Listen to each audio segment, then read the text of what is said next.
The sun doesn't forgive in the West, and neither do debts. When Hannah Price collapsed in the dust with her two starving children, she had nothing left but prayers. But the writer who found them that day would change everything. This is the story of a widow with nowhere to go, a rancher with nothing to give, and the summer that bound them together against threats, drought, and a past that wouldn't let go. Stay with me until the end and comment what city you're watching from. I want to see how far this story travels. The heat was a living thing. It pressed down on the cracked earth like a hand, merciless and wide, baking the western plains until they split open in jagged wounds. The sky hung white-hot overhead, bleached of all mercy, and the wind, when it bothered to blow at all, carried nothing but more heat, more dust, more of the dryness that had turned this summer into something people would remember for years. Hannah Price had stopped feeling it an hour ago. She sat slumped against the back wall of what used to be a general store, her body folded around her children like a shield that couldn't protect them from anything anymore. The store had been abandoned for months, maybe longer, its windows dark and empty, its sign hanging by a single rusted nail that creaked in the occasional breeze. But it offered shade, a sliver of it at least, and that was more than the open road had given them. Her son, Thomas, lay with his head in her lap. He was 6 years old, small for his age, with his father's dark hair and his mother's gray eyes. Those eyes were closed now, his breathing shallow and quick. His lips were cracked, his cheeks hollowed. He hadn't complained in miles. That scared her more than if he'd been crying. Her daughter, Lily, sat pressed against her side, 4 years old and silent. She held a rag doll that had lost most of its stuffing somewhere back in Kansas. The doll's face was faded, its dress torn, but Lily clutched it like it was the only thing tethering her to the world. She hadn't spoken since morning. Hannah's own lips were split and bleeding. Her tongue was thick in her mouth, swollen and useless. The canteen had run dry yesterday. They'd found a creek 2 days before that, but it had been nothing more than a trickle of brown water that tasted like rust and made Thomas sick. She'd given him the last of their food that night, a piece of hardtack so stale it could have been used as a hammer, and told herself they'd find help in the next town. There was no next town. There was only this, a dead store, a dying road, and 3 people the world had stopped noticing. She closed her eyes and tried to pray, but the words wouldn't come. She'd prayed so much over the last year that she wondered if God had simply stopped listening, or maybe he'd been listening all along and had decided that this was the answer. Her husband, Michael, had died 11 months ago. Pneumonia, the doctor said, though Hannah suspected it was more than that. Michael had been sick for a while before the pneumonia took him. Sick in his lungs, yes, but sick in his spirit too. He'd lost their farm in Ohio to debts he'd never told her about, debts that came crawling out of the woodwork the moment he was in the ground. Men in dark suits with papers that said she owed money she didn't have for loans she'd never signed. She'd sold everything, the furniture, the clothes, the plow, the wagon. She'd packed what was left into 2 bags and bought 3 train tickets west with the last of the money. People said there was work in Colorado, in Nevada, in California. People said a lot of things. The train had taken them as far as the money allowed, and then they'd walked and walked and walked. Hannah opened her eyes and looked down at Thomas. His breathing hitched, and for a terrible moment she thought he'd stopped altogether, but then his chest rose again, slight but steady. She touched his forehead, hot, too hot. "Mama?" Lily's voice was barely a whisper, dry as the dust around them. "Yes, baby?" "Is someone coming?" Hannah's throat tightened. She stroked Lily's tangled hair, the blonde strands brittle and dull. "I don't know. Are we going to die here?" The question was asked with such simple honesty that it broke something in Hannah's chest. She pulled Lily closer, pressed a kiss to the top of her head. "No," she whispered. "No, we're not." She didn't know if she was lying. The sun climbed higher, and the shade shrank. Hannah shifted, trying to keep the children covered, but there wasn't enough of her to block it all. The heat bore down, relentless, and she felt herself starting to drift. Not sleep, but something worse, something that felt like letting go. Then she heard it. Hoofbeats. Faint at first, distant but growing louder. Steady and rhythmic, the sound of a horse moving at an easy trot. Hannah's eyes snapped open. She tried to sit up straighter, tried to call out, but her voice cracked and died in her throat. The hoofbeats grew closer. She turned her head, squinting against the glare, and saw him. A rider, coming down the road from the west. He was alone, a dark silhouette against the blinding sky, sitting tall in the saddle. The horse was a big roan, its coat dusty and streaked with sweat, but it moved with the kind of steady strength that said it had miles left in it. The man wore a wide-brimmed hat pulled low, a faded shirt, and a gun belt slung across his hips. Hannah's heart hammered. She didn't know if she should be afraid or hopeful. Out here, a lone rider could be anyone. A drifter. A thief. Someone worse. But she was out of choices. She raised one hand, trembling, and tried to wave. The rider saw her. He reined in his horse about 20 feet away, and for a long moment, he just sat there, looking at her. Hannah couldn't see his face beneath the shadow of his hat, couldn't read his expression. She felt exposed, vulnerable, like a rabbit under the gaze of a hawk. Then he dismounted. He moved carefully, deliberately, leading the horse by the reins as he approached. As he got closer, Hannah could finally see him. A man in his mid-30s, maybe, with a weathered face and a strong jaw darkened by several days' worth of stubble. His eyes were blue, pale, and sharp, and they swept over her and the children with an expression she couldn't quite name. He stopped a few feet away and crouched down, resting his forearms on his knees. "Ma'am," he said quietly. His voice was low, rough-edged, but not unkind. Hannah tried to speak, but all that came out was a dry rasp. The man studied her for another moment, then stood and went back to his horse. He pulled a canteen from his saddle and returned, kneeling beside her. "Easy," he said, unscrewing the cap. "Small sips." He held the canteen to her lips, and Hannah drank. The water was warm, but it was the most beautiful thing she'd ever tasted. She forced herself to stop after a few swallows, though every cell in her body screamed for more. "The boy," she whispered, her voice still broken. The man nodded. He shifted, gently lifting Thomas's head and tipping a little water into his mouth. Thomas stirred, coughing weakly, but he swallowed. Then the man did the same for Lily, who drank with her eyes wide and frightened. When he was finished, he sat back on his heels and looked at Hannah again. "How long you been here?" "I don't know," she said honestly. "Hours? Maybe longer." "Where are you headed?" "Anywhere." The word came out more desperate than she intended. "We were trying to get to Denver, but we ran out of money and food and—" Her voice broke. The man was quiet for a moment. He glanced at the children, then back at her. His face was hard to read, carved from stone and sun, but there was something in his eyes, something that looked almost like recognition. "You got family out here?" he asked. Hannah shook her head. "Anyone looking for you?" "No." He nodded slowly, as if that confirmed something he'd already suspected. Then he stood, brushing the dust off his knees, and looked down at her. "Can you stand?" Hannah blinked. I think so." "Then get up." It wasn't cruel the way he said it. It was matter of fact, the tone of a man who'd spent too much time alone to waste words on softness.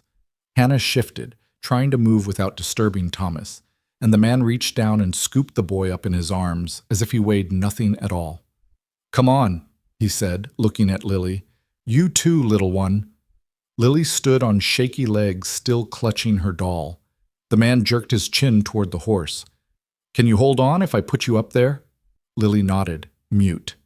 He settled Thomas against his shoulder with one arm and lifted Lily onto the saddle with the other, moving with a practiced efficiency that said he'd done this kind of thing before.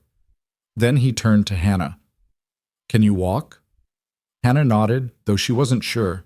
She pushed herself up, her legs trembling, and nearly collapsed. The man caught her elbow, steadying her. "Easy," he said again. "Where?" Hannah's voice cracked. "Where are you taking us?" The man looked at her for a long moment, his pale eyes unreadable. Then he turned and started walking, leading the horse by the reins with Lily perched in the saddle and Thomas cradled in his other arm. "My place," he said simply. "Not much, but it's better than this." Hannah followed, because there was nothing else to do. The man's name was Caleb Hart, though Hannah didn't learn that until they'd been walking for nearly an hour. He didn't offer it. She had to ask. "Caleb?" he said, glancing back at her. "Caleb Hart." "Hannah Price," she replied, her voice still rough despite the water he'd given her. "This is Thomas and Lily." He nodded but didn't say anything else. He wasn't much for talking. She'd already gathered that. He walked with the kind of steady, ground-eating stride of a man used to covering distance on foot, and he adjusted Thomas in his arms every so often without breaking pace. The road, if it could even be called that, stretched on through the flat, barren landscape. There were no trees, no signs of life, except for the occasional scraggly bush clinging to existence in the dust. The sun hammered down, and Hannah felt herself fading again, her vision narrowing to the space between one step and the next. She stumbled. Caleb stopped and turned. "You need to ride." "I'm fine," Hannah said, though she wasn't. "No, you're not." He shifted Thomas higher on his shoulder and looked at Lily. "Sweetheart, can you hold your brother if I put him up there with you?" Lily nodded solemnly. Caleb lifted Thomas onto the saddle in front of Lily, arranging him carefully so he wouldn't slide off. Then he turned to Hannah. "Get up." "I can walk," she protested weakly. "Lady, I'm not going to carry you and lead this horse," Caleb said bluntly. "Get up." Hannah flushed but didn't argue. She let him help her into the saddle behind the children, and the relief of being off her feet was so overwhelming she almost wept. Caleb took the reins and started walking again, and this time he set a faster pace. They traveled in silence for a long time. The landscape slowly began to change, still dry, still harsh, but with more variation. Low hills rose in the distance, and Hannah spotted a cluster of cottonwoods that suggested water somewhere nearby. The sight of green, even faded green, was enough to make her throat tighten with something that might have been hope. "How much farther?" she asked finally. "Another hour," Caleb said without turning around. "Maybe less." "Thank you," Hannah said quietly, "for stopping, for helping us." He didn't respond right away, then, "Wasn't going to leave you there." It wasn't much, but it was something. The Hart Ranch came into view just as the sun began its slow descent toward the horizon. It wasn't what Hannah had expected. She'd pictured something small, maybe a little homestead carved out of the wilderness. What she saw instead was a working ranch, or what had been one. There was a main house, low and sprawling, built from rough-hewn logs that had weathered to a silvery gray. A barn stood off to one side, its doors hanging crooked on their hinges. Corrals stretched out behind it, most of them empty, and fields spread out beyond that, fields that should have been green and lush, but were instead brown and cracked, the earth split open like old leather. It was a place that had seen better days. Caleb led the horse through a gate that barely hung on its posts and up to the front of the house. He tied the reins to a hitching post and reached up to lift Thomas down first, then Lily, then offered a hand to Hannah. She slid down awkwardly, her legs nearly buckling when her feet hit the ground. Caleb steadied her again, and she was suddenly, acutely aware of how close he was, close enough to see the lines at the corners of his eyes, the sunburn on his neck, the faint scar that ran along his jaw. "This way," he said, stepping back. He carried Thomas toward the house, and Hannah followed with Lily's hand clutched tightly in hers. Inside, the house was dim and cool, a relief after the brutal heat outside. The main room was simple but functional. A stone fireplace on one wall, a rough wooden table with 4 chairs, a pair of worn armchairs near the hearth. Everything was coated in a fine layer of dust, and the air smelled faintly of smoke and old coffee. Caleb laid Thomas down on a narrow bed in the corner, then straightened and turned to Hannah. "There's a pump out back. Water's clean. Kitchen's through there. Not much in it, but there's cornmeal and some salt pork." He paused. "I'll see to the horse." And then he was gone, the door closing quietly behind him. Hannah stood in the middle of the room, swaying slightly, and looked down at Lily. "Are we staying here, Mama?" Lily whispered. Hannah didn't have an answer. She found the pump where Caleb said it would be, just outside the back door. It took her 3 tries to work the handle. Her arms were weak, her hands shaking, but finally water gushed out, clear and cold. She filled the tin basin sitting nearby and carried it inside, then used a rag she found hanging on a nail to wash Thomas's face and hands. He stirred a little, his eyes fluttering open. "Mama?" His voice was thin, confused. "Shh," Hannah murmured, smoothing his hair back. You're safe. Rest now. He closed his eyes again, and Hannah let out a breath she hadn't realized she'd been holding. Lily tugged on her skirt. I'm hungry, Mama. I know, baby. Let me see what I can find. The kitchen was small and sparse, just as Caleb had said. She found a sack of cornmeal, a jar of lard, and a slab of salt pork wrapped in cloth. There was a cast iron skillet hanging on the wall, and a wood stove that looked like it hadn't been used in days. Hannah got to work. She wasn't sure how long it had been since she'd cooked a real meal. Weeks, maybe. But her hands remembered the motions, mixing the cornmeal with water, heating the skillet, frying the pork until it sizzled and filled the air with a smell that made her stomach cramp with hunger. By the time Caleb came back inside, she had Johnny cakes and pork laid out on 2 tin plates. He stopped in the doorway, looking at the table, then at her. You didn't have to do that, he said. You saved our lives, Hannah replied quietly. It's the least I could do. He didn't argue. He just pulled out a chair and sat down, and Hannah did the same. They ate in silence, and Hannah fed Lily small bites, making sure she didn't eat too fast. Thomas woke up long enough to eat a little, then drifted off again. When they were finished, Caleb pushed his plate away and leaned back in his chair. He looked at Hannah across the table, his expression unreadable. You can stay, he said finally. Tonight, at least. Tomorrow, we'll figure out what comes next. Hannah felt something break open in her chest. Relief, gratitude, something too big to name. Thank you, she whispered. Caleb nodded once, then stood and carried his plate to the basin. I'll sleep in the barn, he said. You and the kids take the bed. You don't have to. I do. He didn't look at her. Wouldn't be right otherwise. And before she could say anything else, he was gone. Shit. Hannah woke in the middle of the night to the sound of wind rattling the shutters. For a moment, she didn't know where she was. Then it all came rushing back. The road, the heat, the man on the horse. Caleb Hart. She sat up carefully, trying not to wake the children. Thomas and Lily were curled up on either side of her, their breathing slow and even. The room was dark, except for a sliver of moonlight coming through the window. Hannah slipped out of bed and padded barefoot to the door. She opened it quietly and stepped outside. The night air was cool, almost cold after the day's heat. The stars overhead were impossibly bright, scattered across the sky like diamond dust. Hannah wrapped her arms around herself and walked toward the barn. The door was open a crack, and she could see the faint glow of a lantern inside. She hesitated, then pushed the door open. Caleb was sitting on an overturned crate, sharpening a knife with a whetstone. He looked up when she came in, his expression unreadable. Can't sleep? He asked. I wanted to thank you again, Hannah said. Properly. He shrugged. Already did. I know, but She stopped, struggling to find the words. You didn't have to help us. Most people wouldn't have. Caleb set the knife down and looked at her. His eyes were shadowed in the dim light, but there was something in them, something tired, something worn. My wife and daughter died 3 years ago, he said quietly. Fever took them both in the same week. He paused. I wasn't here when it happened. I was up north buying cattle.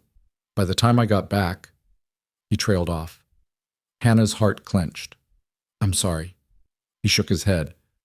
Point is, I know what it's like to be alone, to have nothing. He picked up the knife again, running his thumb along the edge. Couldn't leave you there. Wouldn't have been able to live with myself. Hannah didn't know what to say. She stood there in the doorway, the cool wind at her back, and looked at this man who'd saved them without asking for anything in return. We won't be a burden, she said finally. I promise. I can work. I can cook, clean, help with the animals, whatever you need. Caleb looked at her for a long moment. Then he nodded. We'll see. Hannah turned to go, then stopped. Caleb? Yeah? Why is the ranch so empty? Where are all the cattle? His jaw tightened. Drought killed most of them, sold the rest to pay debts. He met her eyes. This place is dying, Mrs. Price. Has been for a while now. I don't know how much longer I can hold on. Hannah's throat tightened. Then maybe we can help each other.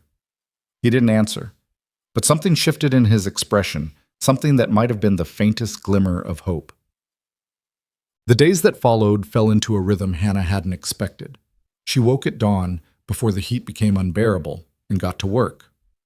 There was always something to do, repairs that needed making, fences that needed mending, animals that needed tending. Caleb had a few chickens, a pair of goats, and one milk cow that looked as tired as the land itself. Hannah fed them, collected eggs, milked the cow, and learned to stretch every resource as far as it would go. Thomas and Lily helped where they could. Thomas, despite his small size and lingering weakness, insisted on carrying water from the pump. Lily scattered feed for the chickens and talked to them like they were her friends. Slowly, color returned to their cheeks. Slowly, they began to look like children again, instead of ghosts. Caleb worked from sunup to sundown, and Hannah rarely saw him except at meals. He was trying to save the ranch, she realized, trying to coax life out of land that had forgotten how to give it. He dug trenches to catch what little rain might come, reinforced the barn's sagging roof, and rode out every few days to check on the few head of cattle he had left grazing in the far pastures. He didn't talk much, but Hannah learned to read him.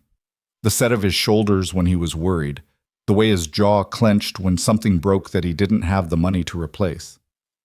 The quietness that settled over him in the evenings when he sat on the porch and stared out at the dying fields. One afternoon, about 2 weeks after they'd arrived, Hannah found him trying to fix a broken gate on the main corral. The wood was old, split and splintered, and he was struggling to get it to sit right. "Let me help," she said. He glanced at her, then shrugged. "Hold this steady." She did, and together they managed to get the gate back on its hinges. It wasn't pretty, but it would hold. "You're good at this," Caleb said, wiping sweat from his forehead. "I grew up on a farm," Hannah said. "My father taught me." "Ohio?" "Pennsylvania. We moved to Ohio after I married Michael." Caleb nodded. He didn't ask about her husband, and Hannah was grateful. She wasn't ready to talk about Michael, about the debts he'd left, the lies he'd told, the way he'd unraveled at the end. "Thank you," Caleb said quietly. "For the help." "I told you I could work," Hannah replied. He almost smiled. Almost. Basset. That night, after the children were asleep, Hannah sat at the table with a pencil and a scrap of paper, trying to calculate how long their supplies would last. Caleb came in from the barn and saw her hunched over the numbers. "What are you doing?" he asked. "Trying to figure out how much cornmeal we have left," Hannah said, "and how far we can stretch the salt pork." Caleb pulled out a chair and sat down across from her. "Not much longer," he said bluntly. "Another week, maybe 2. Hannah looked up at him. "What happens then?" "I'll ride into town, see if I can get credit at the store." His expression was grim. "Won't be much, they've already cut me off twice." "What about selling something? The cow, maybe, or—" "Need the cow for milk," Caleb interrupted. "And the chickens for eggs. Can't sell what we need to survive." Hannah bit her lip. "Then what?" He didn't answer right away. He just looked at her, and she saw something in his eyes, something that looked like resignation. "Don't know," he said finally, "but we'll figure it out." Hannah wanted to believe him, but she'd heard those words before, from Michael, and they'd turned out to be empty. The heat broke 3 days later. Not with rain, the sky stayed stubbornly clear, but with a shift in the wind. It came from the north, cool and dry, carrying the promise of autumn, even though summer wasn't finished yet.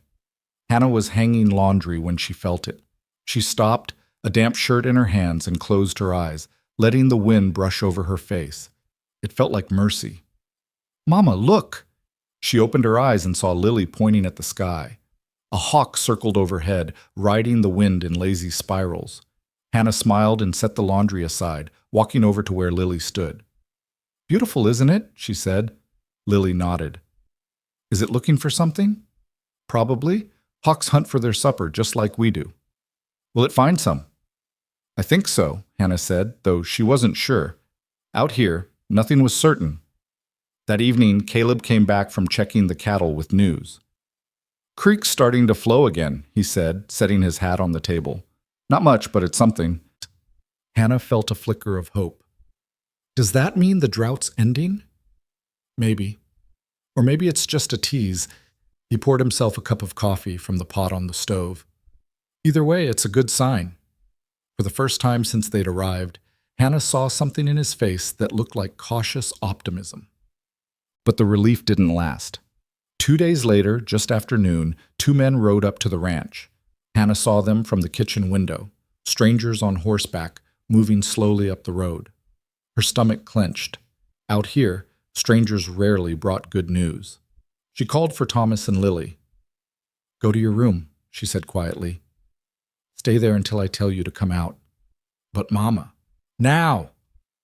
They obeyed, and Hannah stepped outside, drying her hands on her apron. Caleb was already there, standing in the yard with his arms crossed. He must have seen them coming from the barn. The 2 men reined in their horses a few feet away. They were both rough-looking, unshaven, with hard eyes and guns on their hips. The taller one smiled, but there was no warmth in it. "Well, well," he said, looking at Hannah. "You must be Mrs. Price." Hannah's blood turned cold. "Who are you?" "Name's Garrett," the man said. "This here's my associate, Mr. Boone. We've been looking for you." Caleb stepped forward. "What do you want?" Garrett's eyes flicked to him, then back to Hannah. "We're here about a debt, ma'am. Your late husband, Michael Price, borrowed money from our employer, quite a bit of money actually, and he never paid it back." Hannah's hands clenched into fists. "I don't know anything about that." "Well, that's unfortunate," Garrett said, his smile widening, "because the debt doesn't die with him. It passes to you." "That's not how it works," Caleb said, his voice low and dangerous. Garrett finally looked at him properly. "And who are you exactly?" "Someone who's telling you to leave." Boone, the silent one, shifted in his saddle, his hand moving toward his gun. Caleb didn't flinch. "We're not leaving without what we're owed," Garrett said. "Mrs. Price, you've got 2 choices. You can pay us what your husband owed, plus interest, of course, or you can come with us. We've got a buyer lined up who's willing to take your children as payment." Hannah's vision went white. "You... what?" "Indenture," Garrett said casually. "It's perfectly legal. They'll work off the debt, and in 10 years or so, they'll be free." "No." The word came out of Hannah like a whip crack. "You're not taking my children. Then pay the debt." "I don't have any money." "Not my problem." Garrett leaned forward in his saddle. "We'll give you 3 days to come up with it. After that, we're coming back. And we won't be asking nicely." Caleb took a step closer. His hand rested on the butt of his revolver. "I said leave." For a moment, the air hung taut as a wire. Then Garrett laughed. "All right, cowboy, we'll go. But we'll be back." He looked at Hannah. 3 days, Mrs. Price. Think about it." They turned their horses and rode away, dust rising in their wake. Hannah stood frozen, her heart pounding so hard she thought it might burst. Caleb watched until the men disappeared over the horizon, then turned to her. "How much do you owe?" he asked. Hannah's voice shook. "I don't know. Michael never told me. Her knees buckled, and Caleb caught her before she hit the ground. "Easy," he said, guiding her to sit on the porch steps. "Breathe." Hannah buried her face in her hands. "They're going to take my children." "No, they're not." "You heard them. They'll come back. And I don't have the money. I don't have anything." Caleb crouched down in front of her, his hands on her shoulders. "Hannah, look at me." She did, tears streaming down her face. "They're not taking your children," he said again, his voice hard as iron. "I won't let them. You can't stop them. Watch me." And in that moment, Hannah believed him. That night, Caleb didn't sleep in the barn. He sat in the main room, his rifle across his lap, watching the door. Hannah lay awake in the bed with Thomas and Lily curled against her, listening to the wind outside and the sound of Caleb's breathing in the darkness. She didn't know what was going to happen in 3 days. She didn't know how they would survive this. But for the first time since Michael died, she wasn't facing it alone. The 3 days stretched out like a rope pulled taut, each hour heavier than the last. Hannah tried to keep herself busy, tried to pretend that everything was normal, but her hands shook when she kneaded bread and her mind wandered when she hung laundry. Every sound made her jump, the creak of the barn door, the snap of a twig, the distant cry of a hawk. She kept seeing Garrett smile, kept hearing his words. "We've got a buyer lined up who's willing to take your children as payment." Thomas noticed. He was too young to understand all of it, but children always knew when something was wrong. He stayed close to her, his small hand finding hers whenever she stood still long enough. "Mama," he said on the second morning, "are those bad men coming back?" Hannah's throat tightened. She knelt down and cupped his face in her hands. "Don't you worry about that. Mr. Hart and I won't let anything happen to you." Promise? She wanted to promise. God, how she wanted to. But the words stuck in her throat because she'd learned the hard way that some promises couldn't be kept no matter how much you meant them. "I love you," she said instead, pulling him close. "More than anything in this world." It would have to be enough. Caleb spent those 3 days preparing. Hannah watched him work with a grim determination that was both frightening and reassuring. He cleaned his rifle twice, checked every round of ammunition he had, and spent an entire afternoon reinforcing the doors and shutters on the house. When she asked what he was doing, he just said, "Making sure we're ready." Ready for what? Whatever comes. On the evening of the second day, he rode into town. He didn't tell Hannah where he was going, but she knew. She watched him disappear down the road and spent the next 4 hours pacing the floor, jumping at every shadow, until she finally saw him return just after dark. He looked exhausted and angry. "What happened?" Hannah asked as he dismounted. Caleb led the horse to the barn without answering. Hannah followed him inside, watching as he unsaddled the roan and rubbed it down with more force than necessary. "Caleb." He finally stopped and turned to face her. "Talk to the sheriff." Hannah's heart leaped. "And?" "He says there's nothing he can do unless they actually break the law. Says debt collection is a civil matter, not criminal." Caleb's jaw was so tight, Hannah could see the muscle jumping. "I told him they threatened to take your children. You know what he said? He said if there's a legitimate debt, they have the right to pursue payment. But they can't just take children. That can't be legal." "It is if the debt's real and documented. Indenture contracts are binding in this territory." He threw the brush into a bucket with enough force to make Hannah flinch. "I asked him to ride out here tomorrow. Be here when they show up. He said he doesn't have time to mediate business disputes." Hannah felt the last thread of hope snap. "So we're on our own." "We've always been on our own." Caleb moved past her toward the barn door, then stopped. "I also stopped by the bank, asked about a loan." "What did they say?" His laugh was bitter. "They said I'm already too far in debt. They're not giving me another cent." He looked at her, and in the lamplight his eyes were shadowed and hard. "I tried, Hannah. I tried every legitimate way I could think of." "I know," she whispered. "Thank you for trying." He nodded once and walked out into the darkness. Hannah stood alone in the barn, surrounded by the smell of hay and horse and her own fear, and wondered what would happen when legitimate ways ran out. That night she couldn't sleep.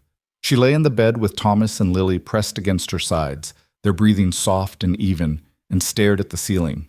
Through the open door to the main room, she could see Caleb sitting in the same position as the night before, rifle across his lap, face turned toward the door, waiting. She must have drifted off at some point because she woke suddenly to the sound of Lily crying. "Shh, baby, what's wrong?" Hannah gathered her daughter into her arms, feeling the trembling in her small body.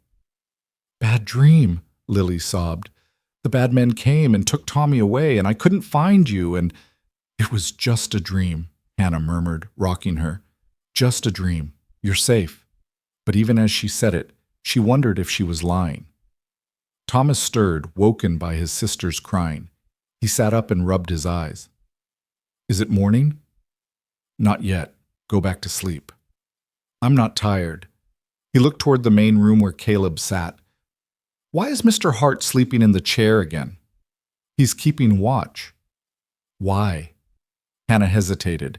She'd tried to shield them from the worst of it, but maybe that was a mistake. Maybe they needed to know. "Remember those men who came the other day?" Both children nodded, their eyes wide in the darkness. "They might come back, and Mr. Hart wants to make sure we're safe if they do." "Are they going to hurt us?" Thomas asked, his voice very small. "No," Hannah said firmly. "No, they're not, because Mr. Hart and I won't let them." Lily clutched her rag doll tighter. "I don't like them." I know, sweetheart. I don't either. They lay back down, but Hannah could tell neither of them would sleep easily. She held them close and sang softly, an old lullaby her mother had sung to her, about mockingbirds and diamond rings. Her voice cracked on some of the notes, but she kept singing until both children's breathing slowed and deepened. When she finally stopped, she looked up and saw Caleb standing in the doorway.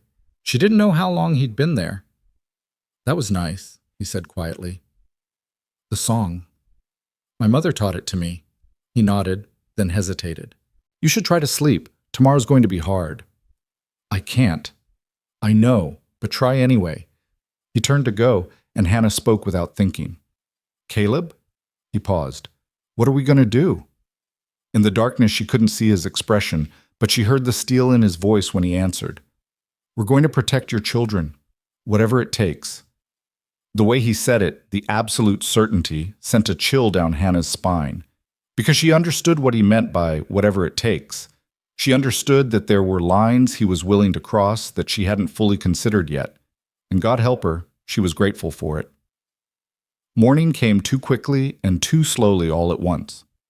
Hannah woke before dawn and made coffee with hands that wouldn't stop shaking. She burned the eggs she was trying to fry and had to start over. Caleb came in from the barn where he'd apparently spent the last hour checking and rechecking his guns.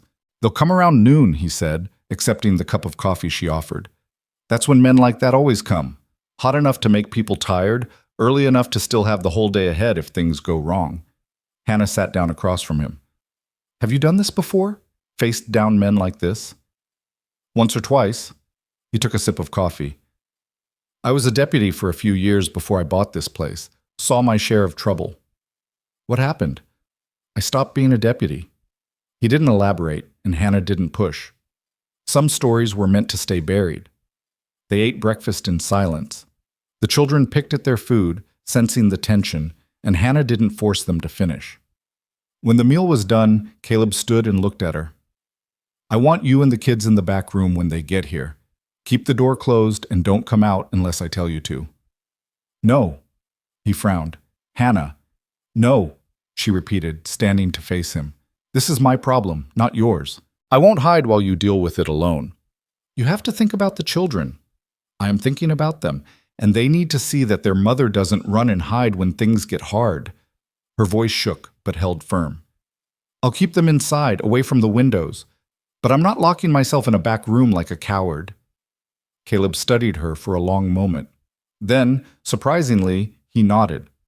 "All right, but you do exactly what I tell you when the time comes. Understood?" "Understood." The morning dragged on. Hannah kept the children occupied with small tasks. Thomas helped her sweep the floor. Lily folded cloths that didn't need folding. Caleb positioned himself on the front porch, sitting in one of the weathered chairs with his rifle across his knees. He looked relaxed, but Hannah could see the tension in his shoulders, the way his eyes never stopped scanning the horizon. 11 o'clock came and went.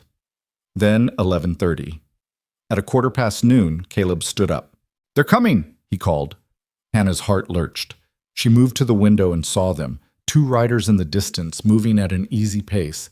Garrett and Boone, just as before. "Thomas! Lily! Come here!" She gathered them close, positioned herself in the corner where she could see out, but where they'd be partially shielded by the wall. "Stay quiet now. No matter what happens, stay quiet." Thomas nodded seriously. Lily pressed her face against Hannah's side. Outside, the hoofbeats grew louder, then stopped. "Well, well," came Garrett's voice, carrying clearly through the open door. "Looks like you were waiting for us, Hart. That's real hospitable." "State your business and move on," Caleb said flatly. "You know our business. We're here for what's owed." "Mrs. Price doesn't have any money. You can see that for yourself." "Then I guess we'll have to take alternative payment." There was movement, the sound of saddle leather creaking. "Bring out the children, Mrs. Price. Let's get this over with." Hannah's arms tightened around Thomas and Lily. "Not happening," Caleb said. "Now, Hart, let's be reasonable about this." "I said no." The temperature in Garrett's voice dropped 20 degrees. "You're making a mistake." "Won't be my first." There was a long pause. Hannah could hear her own heartbeat pounding in her ears.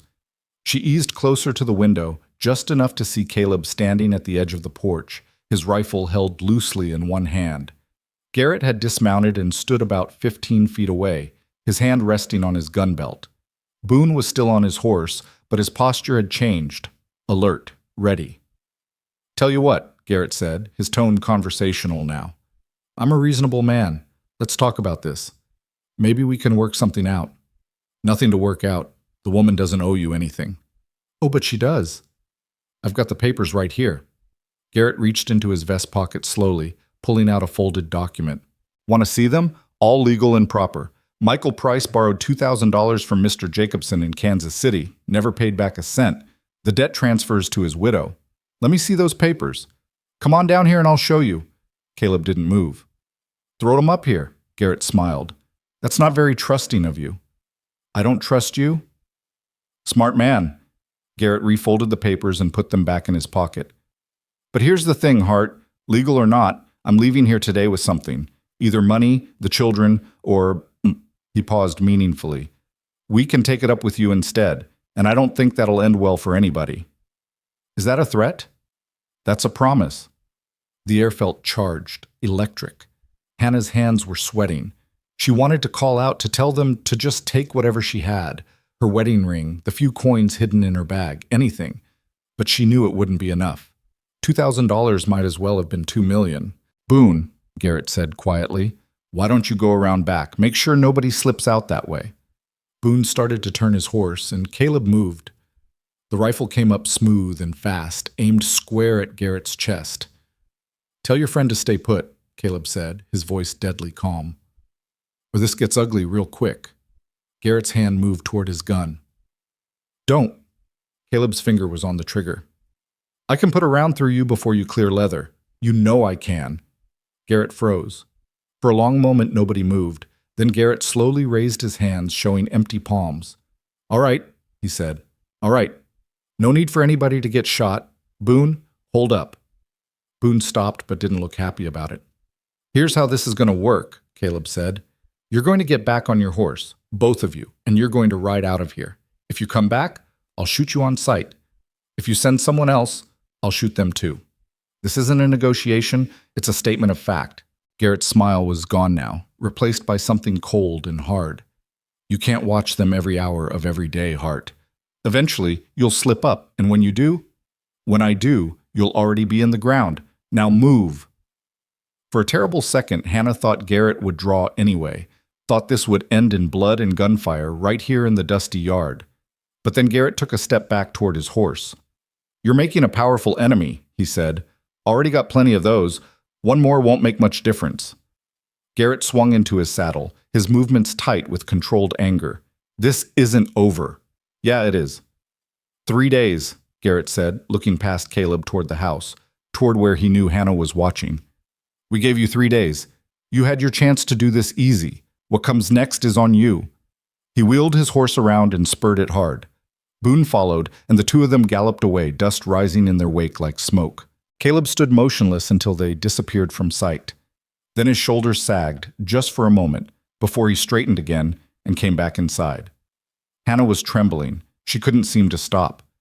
"It's all right," Caleb said, though his face said otherwise. "They're gone."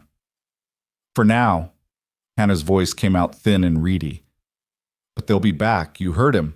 "I know." "So what do we do?" Caleb set his rifle down and ran a hand through his hair. He looked tired, older than he had 3 days ago. "We prepare, and we hope they're smart enough to cut their losses and move on. And if they're not," he met her eyes, "then we fight." Thomas suddenly burst into tears. The fear he'd been holding back finally broke through, and he clung to Hannah, his small body shaking. Lily started crying too, though Hannah wasn't sure she even knew why.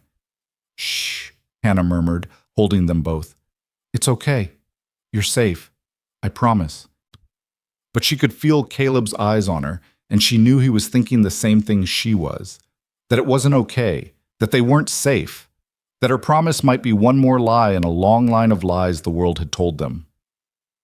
That night, Caleb didn't even pretend to sleep in the barn. He dragged a chair to the window and sat there with his rifle, watching the darkness. Hannah lay with the children until they finally cried themselves to sleep, exhausted by fear and confusion. Then she got up and walked into the main room. "You should rest," she said quietly. "Can't." "Caleb, you haven't slept properly in 3 days. I'll sleep when this is over." Hannah pulled another chair close and sat down beside him. For a while they were both silent, watching the moon rise over the empty fields. "Why are you doing this?" she asked finally. "What do you mean?" "Risking your life, your ranch, everything, for people you barely know." He was quiet for so long she thought he wouldn't answer.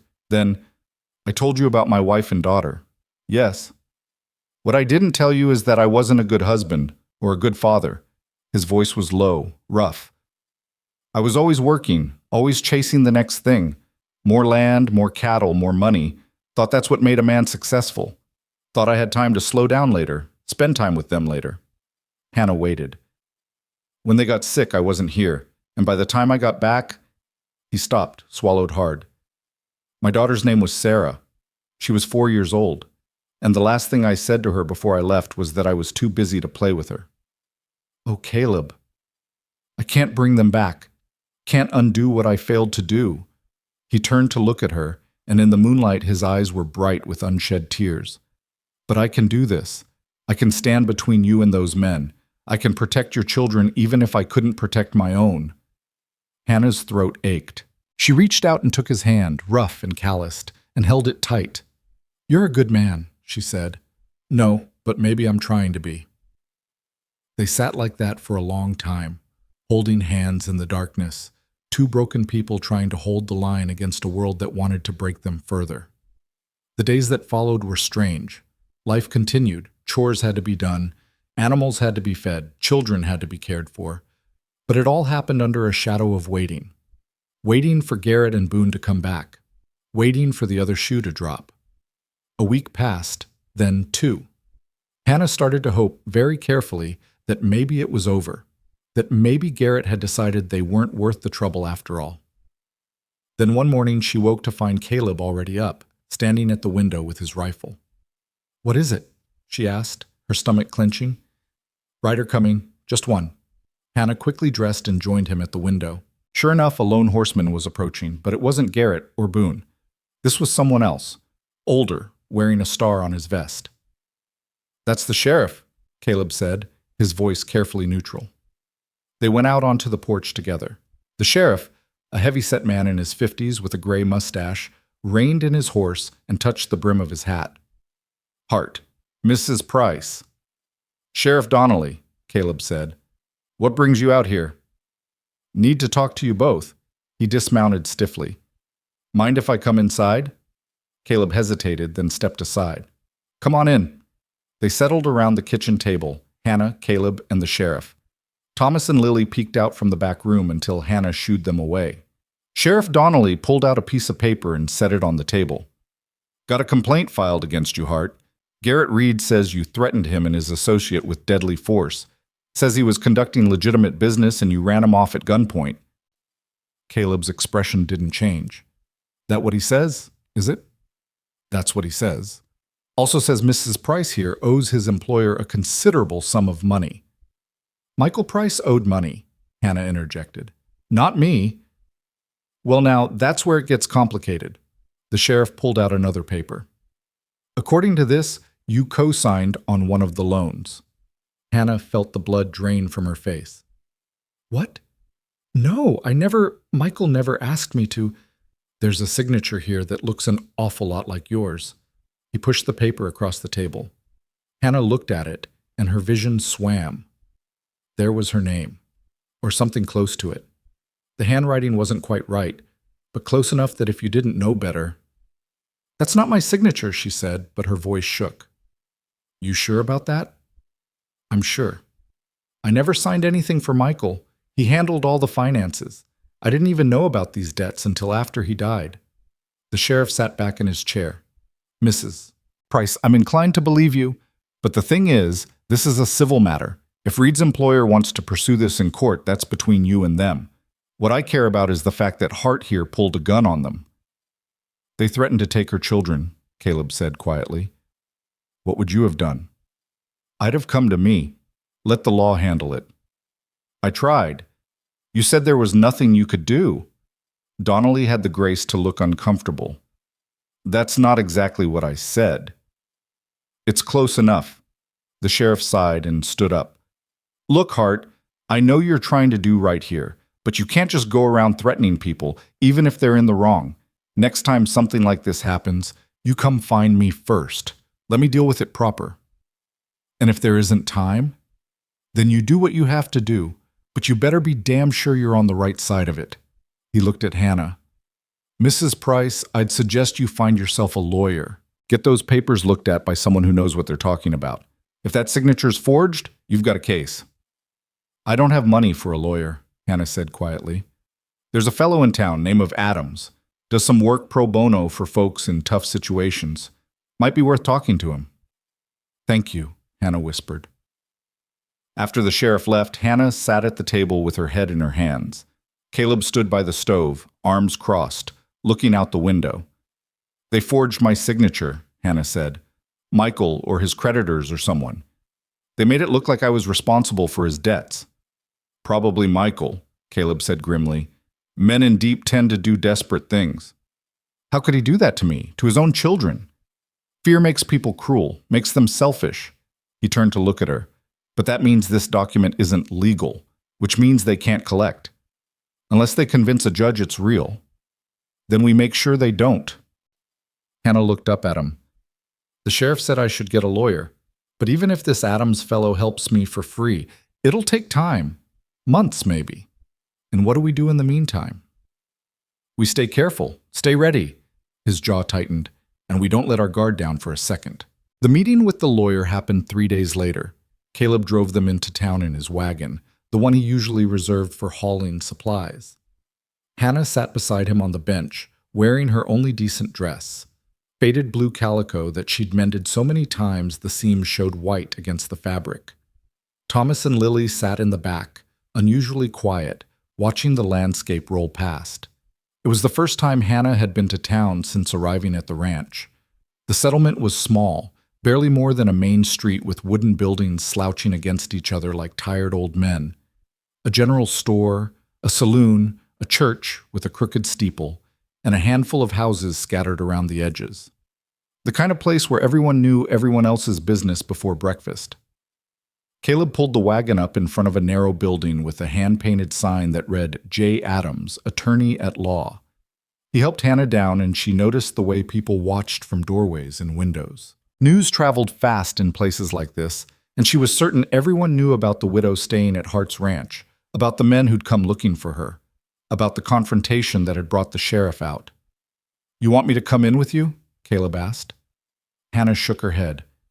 Stay with the children. I need to do this myself. He nodded, but didn't look happy about it. I'll be right here. The lawyer's office was cramped and cluttered, every surface covered with papers and law books that looked older than the town itself. Mr. Adams was a thin man with spectacles and ink-stained fingers, probably in his 40s but worn down by hard years. He stood when Hannah entered and gestured to a chair across from his desk. Mrs. Price, I presume Sheriff Donnelly mentioned you might be coming by. Thank you for seeing me, Mr. Adams.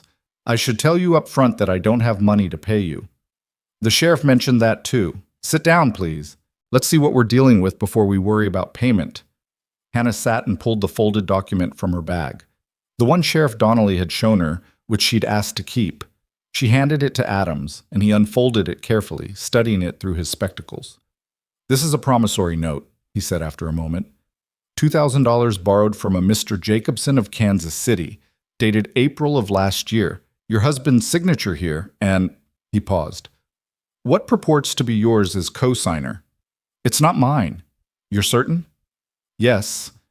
My husband never asked me to sign any papers. He handled all our finances. I didn't even know he'd borrowed money until after he died. Adams pulled out a magnifying glass and examined the signature more closely. The hand is similar to the signature on the documents you brought, your marriage certificate and such. But there are inconsistencies. See here? The way the H is formed. And the pressure of the pen, it's different. Hope flickered in Hannah's chest. So it's forged? I believe so, yes, but proving it to a judge is another matter entirely. He set down the magnifying glass and looked at her seriously. Mrs. Price, even if we can demonstrate forgery, you're still in a difficult position. Your husband did borrow this money. Someone has to pay it back. But I don't have anything. They took everything when Michael died. And these men, Garrett Reed and his associate, what exactly did they threaten? Hannah's hands clenched in her lap. They said if I couldn't pay the debt, they'd take my children, put them in indenture to work it off. Adams's face darkened. That's not quite legal, though it exists in a gray area of the law. Technically, if a debt can't be satisfied through conventional means, the courts can order indentured servitude for adults. Children are a different matter. They'd need to prove you're an unfit mother unable to provide for them, and even then. He trailed off, shaking his head. It's murky territory. Most judges wouldn't allow it. Most judges, Hannah repeated. But not all. Not all, he admitted. If Jacobson has friends in the right places, if he can get the case before a sympathetic judge, it's possible. The hope that had flickered moments ago dimmed. So what do I do? We file a motion to contest the debt based on the forged signature. We request a handwriting expert to examine the document, and we pray that we get a fair hearing. He leaned back in his chair. But Mrs. Price, I'll be honest with you, this will take time, months, possibly a year, and in the meantime, these men aren't going to simply wait around. Caleb, Mr. Hart, he won't let them take my children. Hart's a good man, knew his wife, God rest her soul, but going up against professional debt collectors, Adams shook his head. That's a dangerous game. One wrong move and he could end up dead or in prison. Then what would you have me do? Just surrender? No, but I want you to understand the stakes. He pulled out a fresh sheet of paper and dipped his pen in ink. I'll file the necessary paperwork. It'll take a few weeks to get a court date. In the meantime, you need to be very careful. Don't sign anything. Don't agree to anything. And for God's sake, don't let those men near your children without witnesses present.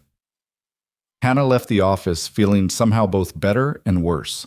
Better because someone was finally helping her. Worse because she now understood just how precarious her situation really was. Caleb took one look at her face and knew it hadn't gone well. What did he say? He asked as they climbed back into the wagon. Hannah waited until they were out of town, until the children were distracted by watching a hawk circle overhead, before she answered in a low voice. He said the signature is probably forged, but proving it will take months. And in the meantime, she couldn't finish. Caleb's hands tightened on the reins. In the meantime, we watch our backs. They rode in silence for a while, the wagon creaking over the rutted road. The sun was high and hot, but there was a breeze now, carrying the scent of sage and distant rain. Hannah closed her eyes and tried to imagine a future where this was all behind them, where her children were safe and the threats had faded into memory. It seemed impossible. Mama? Thomas's voice from the back of the wagon. Can we stop by the creek, the one Mr. Hart told us about? Hannah glanced at Caleb, who shrugged. It's a bit out of the way, but we've got time. Please? Lily added. We've been so good. They had been good. They'd been terrified and confused and impossibly brave, and they deserved something normal, something that felt like childhood again. All right, Hannah said, just for a little while. Caleb turned the wagon off the main road onto a narrow track that wound through a stand of cottonwoods. The trees grew thicker here, their leaves rustling in the breeze, and suddenly they emerged into a small clearing where a creek ran over smooth stones. It wasn't much, barely a trickle compared to the rivers back east, but it was clear and cold and beautiful. The children scrambled down from the wagon and ran to the water's edge, laughing and splashing each other. It was the first time Hannah had heard them laugh in weeks, and the sound made her throat tight. Caleb set the brake and climbed down, then offered Hannah his hand. She took it, and they stood together watching Thomas and Lily play. They're good kids, Caleb said quietly. They are. They've been through so much. They're strong, like their mother. Hannah shook her head. I don't feel strong. I feel like I'm barely holding on. That's what strong looks like sometimes. Just holding on when everything's falling apart. They were standing very close, and Hannah became suddenly aware of it.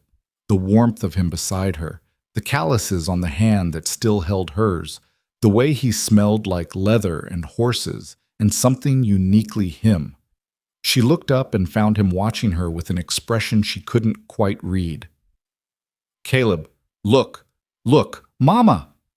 Thomas was holding up a smooth river stone, his face bright with excitement. "Can I keep it?" The moment broke.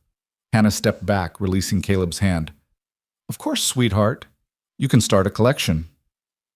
They stayed at the creek for an hour, letting the children play until they were soaked and exhausted and happy. Hannah sat on a fallen log and watched them, and for that small slice of time she let herself forget about debts and threats and forged signatures. She let herself just be a mother watching her children play. When they finally loaded back into the wagon, Thomas and Lily fell asleep almost immediately, curled up together in the back. Caleb drove slowly, careful not to jostle them awake, and Hannah found herself studying his profile. The strong line of his jaw, the way his eyes constantly scanned the horizon, the quiet competence in everything he did. "Can I ask you something?" she said softly. "Sure." "Why did you really stop that day? When you found us behind the store?" Caleb was quiet for a long moment. "You looked like Sarah," he said finally. "Your daughter. She has the same color hair, same way of holding herself. For just a second, when I saw you three there..." He stopped, swallowed. "I couldn't leave you." It would have felt like leaving them all over again. Hannah didn't know what to say to that, so she just reached over and rested her hand on his arm, a silent acknowledgement of shared grief and the strange ways life bound people together. The peaceful interlude didn't last long. 3 days after their trip to town, Caleb was out mending fence when he spotted riders in the distance. Not 2 this time. 5. He dropped his tools and ran for the house. "Hannah, get the children inside, now!" She heard the urgency in his voice and moved immediately, calling for Thomas and Lily. They'd been feeding the chickens, and she grabbed them both by the hands and pulled them toward the house. "What's wrong?" Thomas asked. "Inside, quickly." Once they were through the door, Caleb barred it behind them.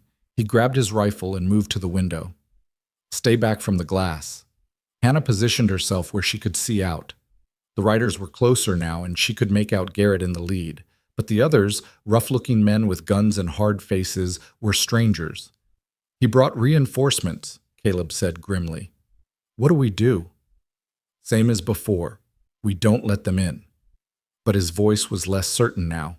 2 men he could face down. 5 was a different story. The riders stopped in the yard, spreading out in a loose semicircle. Garrett dismounted and walked forward until he was about 30 feet from the house. The other 4 stayed mounted, their hands resting on their weapons. "Hart," Garrett called. "Let's talk like civilized men." "Nothing to talk about," Caleb shouted back. "You need to leave." "I brought some friends this time, men who are real interested in making sure we collect what's owed. Now, I know you're handy with that rifle, but even you can't take on all 5 of us. So why don't we handle this the easy way? Mrs. Price comes out, we have a conversation, and maybe we can work something out that doesn't end with anybody getting hurt." Hannah's heart was pounding. She looked at Caleb, and he shook his head firmly. "She's not coming out," he called. "And neither are the children. You're trespassing. Leave now or I'll shoot." One of the other men laughed. "You'll shoot? You in what army, cowboy?"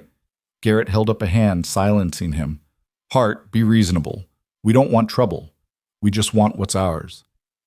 The children aren't yours, the debt isn't legal, and you're standing on my land without permission." Caleb's voice was steel. "Last chance, mount up and ride out." "You know what I think?" Garrett said conversationally. "I think you're bluffing. I think you know you can't win this, and you're hoping we'll back down. But we're not going to. We've come too far." He turned and gestured to his men. 2 of them dismounted and started walking toward the house, splitting up to approach from different angles. "Stop right there," Caleb warned. They didn't stop. Caleb fired. The shot cracked through the air, and one of the men yelped and dove for cover. Caleb had shot the ground right in front of his boots. "Next one goes through flesh," Caleb said. Everything stopped. The men froze. Garrett's expression darkened. For a terrible moment, the world balanced on a knife's edge. Then Hannah heard it. Hoofbeats. Many of them, coming fast. She looked out the other window and saw riders coming up the road from town. 6 of them, maybe 7, led by Sheriff Donnelly. Garrett heard them too. He spun around, and his face went from angry to calculating in an instant. By the time the sheriff and his men rode into the yard, Garrett was holding his hands up peacefully. "Sheriff, thank God you're here. This man just fired at us without provocation." Donnelly reined in his horse and looked around slowly. At Garrett and his men, at the house where Caleb was visible in the window with his rifle, at the scorched earth where the bullet had hit. His expression was unreadable. "That true, Hart? You fire on these men?" "Warning shot," Caleb called back. They were trespassing and approaching my house against my orders." "We were just trying to have a conversation," Garrett protested. "Collect a legitimate debt." "With 5 armed men?" Donnelly's voice was dry. He looked at Garrett. "That's quite a conversation you were planning." "Sheriff, this man and Mrs. Price are refusing to honor a legal contract." "The contract's under dispute," Donnelly interrupted. "Mr. Adams filed papers yesterday. Until a judge rules on it, you've got no business being here." He gestured to the men. "Mount up, all of you." "You can't seriously." "I can and I am. This is harassment now. You want to pursue this debt, you do it through the courts like civilized people. But you show up at this ranch again, I'll arrest you for trespassing and intimidation." His hand moved to rest on his own gun. "Are we clear?" Garrett's jaw worked. For a moment Hannah thought he might argue, might push it further, but then he turned and stalked back to his horse. "This isn't over," he said, swinging into the saddle. "Not by a long shot." "Maybe not," Donnelly agreed, "but it's over for today." Garrett and his men rode off, and this time they didn't look back. The sheriff waited until they were out of sight, then dismounted and walked up to the house. Caleb opened the door, still holding his rifle. "You all right in there?" Donnelly asked. "We're fine. Thank you for coming." "Doc Thompson saw them ride out of town, sent his boy to get me. Figured they were headed here." He looked past Caleb to where Hannah stood with the children. "Mrs. Price, you need to stay close to home for a while. And Hart, I'd suggest you don't go anywhere alone. These boys mean business." "I know," Caleb said quietly. "I'll have my men patrol out this way regular, but I can't station someone here permanently. I don't have the resources." Donnelly's expression was apologetic. "Best I can do is try to keep them honest." "It's more than enough," Hannah said. "Thank you, Sheriff." After Donnelly and his men left, Hannah sank into a chair, her legs suddenly unable to hold her. Thomas and Lily clustered around her and she pulled them close. "Are the bad men gone?" Lily whispered. "For now, baby. For now." But she met Caleb's eyes over their heads and she saw the truth there. This wasn't over. It was just beginning. That night, Caleb didn't even pretend to sleep. He sat by the window with his rifle and a pot of coffee, watching the darkness for any sign of movement. Hannah tried to rest but gave up after an hour. She made herself some coffee and joined him. "You can't keep this up," she said. "You're going to collapse." "I'll manage." "Caleb, I have to." He turned to look at her, and his eyes were haunted. "If something happens because I wasn't alert, because I let my guard down for even a second, I can't live through that again, Hannah. I can't lose someone else because I wasn't there." Her heart broke for him. She set down her coffee and moved closer, putting her hand on his shoulder. "You're here now. That's what matters." "Is it enough?" "I don't know," she said honestly, "but it's all we have." They sat together in the darkness, keeping watch, and Hannah found herself thinking about how strange life was. A month ago, she'd never heard of Caleb Hart. Now he was the only thing standing between her children and disaster. Now his pain was her pain. His fight was her fight.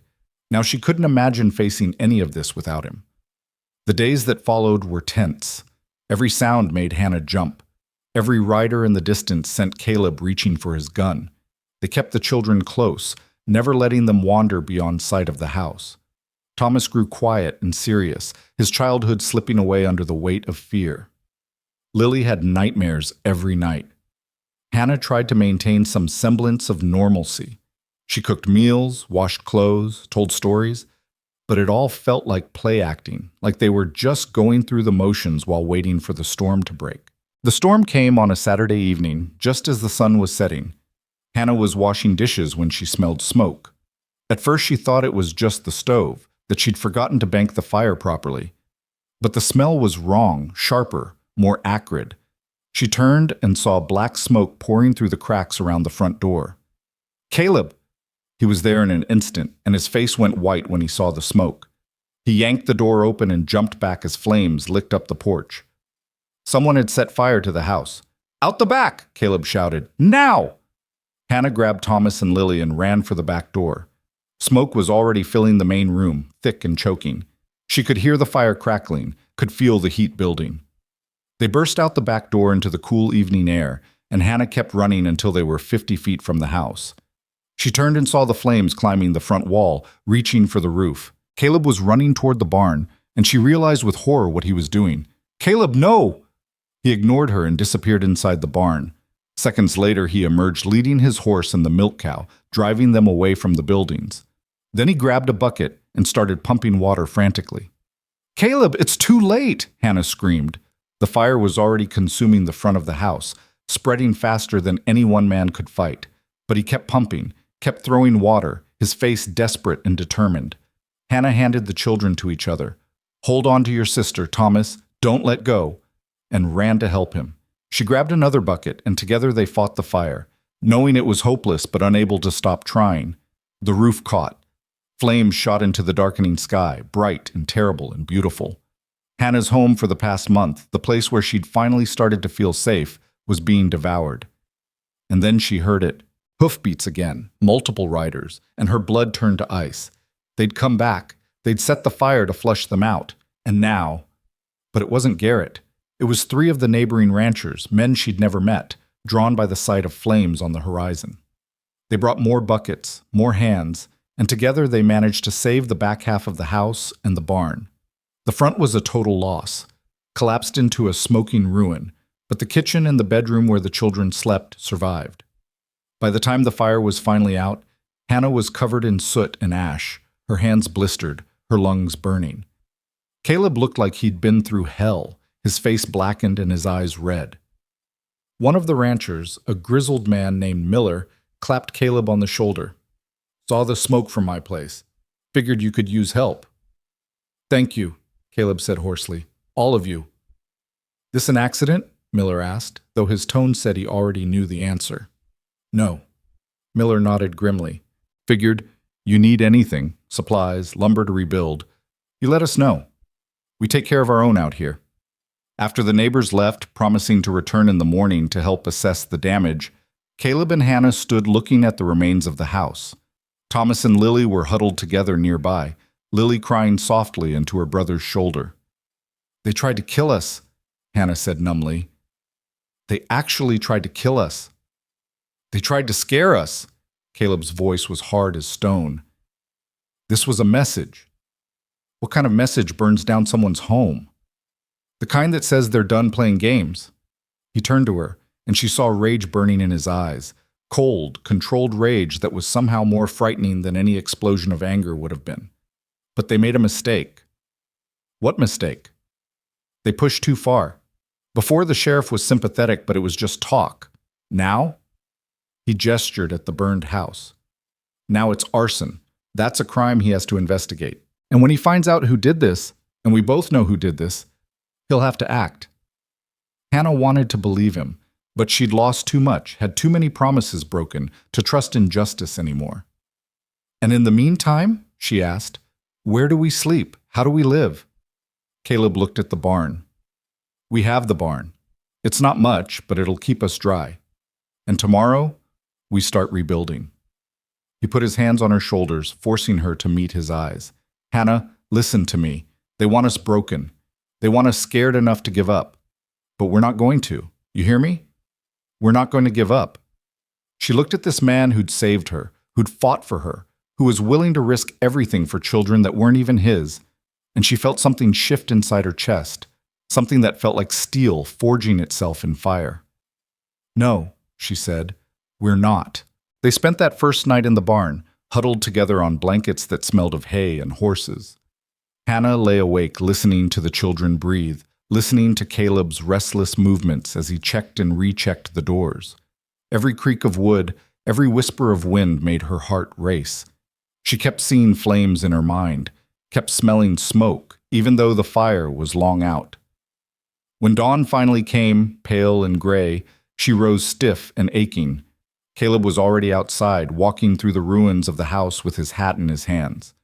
Hannah joined him, stepping carefully over charred beams and blackened stone. The front room where they'd eaten meals together was gone completely. The bedroom where she'd slept with the children had a gaping hole in one wall, but the bed frame was still intact, the mattress scorched but salvageable. The kitchen had survived mostly untouched, protected by the stone wall that separated it from the rest of the house. Could have been worse, Caleb said, though his voice said he didn't really believe it. Could have been better. He almost smiled. True enough. They were still standing there when Sheriff Donnelly arrived with 2 of his deputies. He dismounted slowly, his face grave as he surveyed the damage. "Got word about the fire last night," he said. "Came as soon as I could." "It was arson," Caleb said flatly. "Someone poured kerosene on the front porch and lit it." Donnelly walked closer, examining the ground. Hannah could see the dark stains where the kerosene had soaked into the wood before it burned. The sheriff crouched down, studying them, then stood and looked at Caleb. "You see who did it?" "No. We smelled smoke, and by then it was already burning, but we both know who's responsible." Knowing and proving are 2 different things. Donnelly's expression was troubled. "I'll ride out to where Garrett and his men are staying, ask some questions. But unless someone saw them do it, or we find physical evidence—" "They're going to get away with it," Hannah said bitterly. "Not if I can help it. But, Mrs. Price, the law requires evidence. I can't just arrest men on suspicion." He paused. "However, I can make their lives difficult. I can question them, watch them, make sure they know they're being watched. And I can spread word in town about what happened here. Public opinion carries weight." It wasn't enough. Hannah knew it wasn't enough, but it was something. After the sheriff left, the neighbors started arriving. Miller came first with his 2 sons, bringing lumber and nails. Then the Johnsons from the spread to the east, carrying food and blankets. The Hendersons brought their wagon loaded with supplies. Even people Hannah had never met showed up, drawn by word of the fire and the determination to help. By mid-morning, the yard was full of people. The men formed work crews to clear debris and shore up the damaged sections of the house. The women set up a makeshift kitchen outside and started cooking. Children ran between the adults, and for a few hours the ranch felt alive in a way it hadn't since Hannah arrived. Mrs. Miller, a sturdy woman with kind eyes and work-roughened hands, found Hannah standing amid the chaos, looking lost. "Come on, dear," she said, taking Hannah's arm. "Let's get you sorted out. You look about ready to collapse." "I'm fine," Hannah protested weakly. "No, you're not. And that's all right. Nobody expects you to be." She guided Hannah to a chair someone had salvaged from the house. "Sit. Rest. Let other people carry the load for a bit." Hannah sat because her legs gave her no choice. Mrs. Miller pressed a cup of coffee into her hands and then disappeared, returning moments later with a bundle of clothes. "These belonged to my daughter before she married and moved to Denver. Should fit you well enough. And there's some things for the children, too." Hannah's eyes burned with tears that had nothing to do with smoke. "I can't accept this. You've already done so much." "Nonsense. What are neighbors for?" Mrs. Miller patted her hand. "Out here, we take care of each other. Today it's you who needs help. Tomorrow, it might be us." Throughout the day, people kept coming. They brought what they could spare: food, blankets, tools, lumber. Mr. Henderson, who ran the general store in town, arrived with a wagon full of supplies and refused payment. "Put it on account," he said when Caleb protested. "Pay me when you can." By evening, the front section of the house had been cleared and the surviving structure reinforced. It wasn't much. They'd lost more than half the building, but what remained was solid. The men had even managed to rig a temporary cover over the exposed sections to keep out rain. As the sun set and people began packing up to leave, Miller pulled Caleb aside. Hannah was close enough to hear their conversation. "This business with those debt collectors," Miller said quietly. "It's not going to stop, is it?" Caleb shook his head. "Don't see how it can. Not unless they get what they want, or we find a way to stop them permanently. What you need is a deterrent, something that makes the price of harassing you higher than the value of the debt." Miller glanced around, making sure no one else was listening. I know some men, former soldiers mostly, good men who've fallen on hard times. They'd be willing to stand guard here for a while if you could offer them room and board. I can't afford to hire guards. Didn't say anything about hiring. Said room and board, food and a place to sleep. For men with nothing, that's worth plenty. Miller met Caleb's eyes. Think about it. 2 or 3 armed men here would make those debt collectors think twice. After Miller left, Caleb told Hannah about the offer. They were sitting outside the barn, watching Thomas and Lily play with a puppy one of the neighbors had brought for them. The children's laughter felt like a miracle after everything they'd been through. What do you think? Caleb asked. Hannah watched her children, saw the joy on their faces, and felt the weight of the decision pressing down on her. I think I'm tired of being afraid. I think I'm tired of waiting for the next attack. She looked at Caleb. But I'm also tired of violence, of guns and threats. Isn't there another way? If there is, I haven't found it yet. His voice was heavy. But Miller's right. A show of force might be enough to make them back off. Or it might escalate things even further. Possibly. He was quiet for a moment. Hannah, I need to ask you something. Do you want to leave? I could help you get to Denver, find you a place there. The city's big enough you could disappear, start over where these men wouldn't find you. The offer surprised her. You'd give up? Just let them win? It's not about winning or losing. It's about keeping you and the children safe. He turned to face her fully. I've been thinking about this, about what I'm asking you to endure by staying here. This is my fight as much as yours now, but you didn't ask for it. You don't owe me anything. If leaving would give you a better chance, no. Hannah, no, she repeated more firmly. I'm not running anymore. I've been running since Michael died, and where has it gotten me? Nowhere. Worse than nowhere. She stood up, her hands clenched into fists. These men, they think they can just take whatever they want. They think because I'm a woman, because I'm alone, because I'm desperate, that I'll just roll over and let them. Well, I won't. I'm staying. We're staying. And we're going to fight. Caleb looked at her for a long moment, and something in his expression shifted. Pride, maybe, or respect. All right then. We fight. The next morning, 3 men rode up to the ranch. They were rough-looking but not threatening, wearing worn cavalry uniforms that had seen better days. The oldest couldn't have been more than 30, but his eyes looked ancient. Name's Cooper, he said, dismounting. Miller sent word you might have work for us. Caleb studied them carefully. What kind of soldiers were you? Union cavalry. Served through the war, and then some. Got mustered out 3 months ago with nothing but our horses and a pat on the back. Cooper gestured to his companions. This is Hayes and Rodriguez. We're good men, Hart. We don't drink, we don't steal, and we know how to handle trouble. The trouble here might get you killed. Wouldn't be the first time someone tried. Cooper's smile was grim. We're not looking for easy, Hart. We're looking for honest. Miller says you're an honest man in a bad situation. That's good enough for us. Caleb glanced at Hannah, who nodded slightly.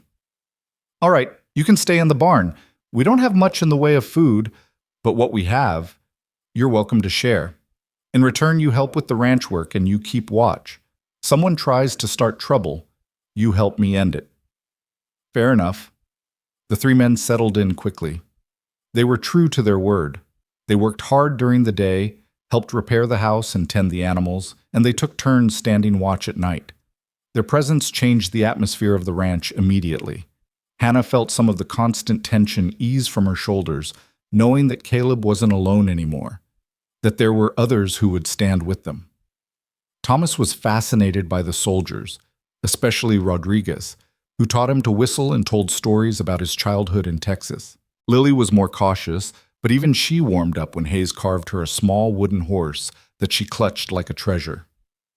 For almost a week, things were quiet. Too quiet. Hannah kept waiting for the other shoe to drop, for Garrett and his men to return, but they didn't come. Then, 8 days after the fire, Mr. Adams sent word that they had a court date. The hearing would be in 2 weeks before Judge Morrison in the county seat. Morrison's a fair man, Adams wrote in his message, but he's also old-fashioned. You'll need to make a good impression. Dress respectably, speak respectfully, and for God's sake, don't let Hart come armed into the courtroom. Hannah read the letter 3 times, her stomach churning. Everything would be decided in 2 weeks. Either the court would rule the debt invalid and she'd be free, or they'd uphold it and she'd lose her children.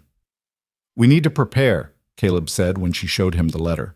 "Get your story straight. Make sure you can answer any questions they might ask." For the next 2 weeks, Hannah lived in a state of constant anxiety. She and Caleb went over her testimony again and again. Where had she been when Michael borrowed the money? Did she ever sign any papers? Was it possible she'd signed something without reading it carefully? "No," Hannah insisted. "Michael never showed me any loan documents. He told me we were fine, that the farm was doing well. It wasn't until after he died that I found out the truth." "And the signature on the promissory note?" "It looks like mine, but it's not. The way I form my letters, it's different. Michael must have forged it, or someone working for the lender did."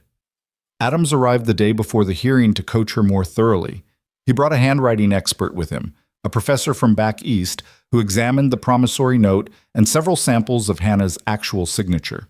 "The differences are subtle but definitive," the professor said, pushing his spectacles up his nose. "See here, the slant of the downstrokes? Mrs. Price's natural hand slants slightly to the left. The signature on this document slants right. Someone was copying her signature but doing it right-handed when she's left-handed." "I'm not left-handed," Hannah said, confused. The professor frowned and looked at Adams. "Are we certain this is the right person?" "I write with my right hand," Hannah clarified. "But I'm naturally left-handed. My father forced me to switch when I was a child. He said left-handedness was improper for a lady." "Ah." The professor nodded, understanding. "That explains the slant. Your natural inclination still shows through in subtle ways. Someone copying your signature wouldn't know to account for that." "Will that be enough to convince the judge?" Hannah asked. Adams and the professor exchanged glances. "It should be," Adams said. "But judges can be unpredictable. We'll present the best case we can and hope for justice." Hope for justice. The words sounded hollow to Hannah, who'd seen precious little justice in her life. The morning of the hearing dawned clear and cool. Hannah dressed in the best clothes Mrs. Miller had given her, a simple gray dress with a white collar, respectably modest. She braided her hair and pinned it up carefully. When she looked in the small mirror, she barely recognized herself. She looked older, harder, like someone who'd lived through war. Maybe she had. Caleb drove her to town in the wagon. Cooper, Hayes, and Rodriguez stayed behind to watch the ranch and the children. Thomas had cried when Hannah left, clinging to her skirts, begging her not to go. "I have to, sweetheart," she'd told him, kneeling down to his level. "This is how we make the bad men go away for good. But I'll be back tonight, I promise." "You always say you promise," Thomas said, his voice thick with tears. "But sometimes promises don't come true." The words stabbed through Hannah's heart. She'd pulled him close, holding him tight. "This one will. I swear it." Now sitting beside Caleb as the wagon rolled toward town, she prayed she hadn't just told her son another lie. The courthouse was a 2-story brick building that dominated the small county seat. Hannah had never been inside it before, and the formal atmosphere made her nervous. Adams met them at the door and escorted them to a waiting room where they sat on hard wooden benches while other cases were heard first. Hannah could hear voices through the door, raised in argument, but she couldn't make out the words. Her hands were sweating. She kept wiping them on her dress, then feeling guilty for possibly ruining Mrs. Miller's kindness. "Breathe," Caleb said quietly beside her. He took her hand and held it firmly. "Just tell the truth. That's all you can do." Finally, their case was called. Hannah stood on shaking legs and walked into the courtroom. It was smaller than she'd expected, with rows of benches facing a raised platform, where Judge Morrison sat behind a massive oak desk. He was an older man with white hair and a stern expression that gave nothing away. Garrett was already there, sitting at a table with a well-dressed lawyer. When Hannah entered, Garrett turned and looked at her with a slight smile that made her skin crawl. "All rise," the bailiff called, though everyone was already standing. Judge Morrison gestured for them to sit. "Let's proceed. This is the matter of Jacobson versus Price concerning an alleged debt of $2,000. Mr. Kendrick, you're representing the plaintiff? Garrett's lawyer stood. He was a slick-looking man in an expensive suit with oil-slicked hair and cold eyes. Yes, Your Honor. My client, Mr. Jacobson, loaned the sum of $2,000 to one Michael Price, now deceased. The loan was co-signed by the defendant, Mrs. Hannah Price, and has not been repaid. We're seeking a judgment to collect the debt plus interest. Mrs. Price is represented by Mr. Adams, I see. Adams, what's your position? Adams stood, and Hannah was struck by how shabby he looked compared to Kendrick. His suit was old, his papers dog-eared, but his voice was strong and clear. Your Honor, we contest the validity of this debt on the grounds that Mrs. Price's signature on the promissory note was forged. We have expert testimony to support this claim, and we believe the plaintiff knows the signature is forged but is pursuing collection regardless. Judge Morrison's eyebrows rose. Those are serious allegations, Mr. Adams.